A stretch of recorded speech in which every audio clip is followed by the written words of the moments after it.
Üsküdar'a giderken aldı da bir yağmur.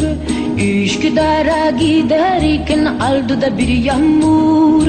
Katibimin satrezi uzun eteği camur. Katibimin satrezi uzun eteği camur.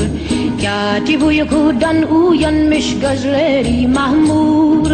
Katip uykudan uyanmış gözleri mahmur.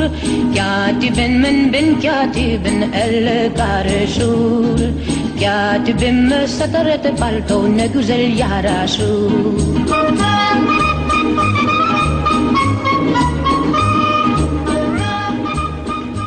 Üsküdar is a little town in Turkey, and in the old days many women had male secretaries. Oh well, that's Turkey. Üsküdar'a giderken bir mendil buldum.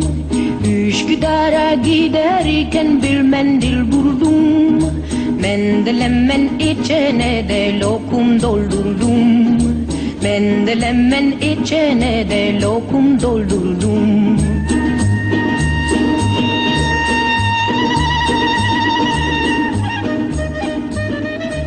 They take a trip from Üsküdar in the rain, and on the way they fall in love. He's wearing a stiff collar and a full dress suit. She looks at him longingly through her veil and casually feeds him candy. Oh, those Turks. Katibime ararken yanımda buldum. Katibime ararken andemda buldum. Katibenim ben katibin el karışır. Katibime köleyle de gömlek ne güzel yaraşır.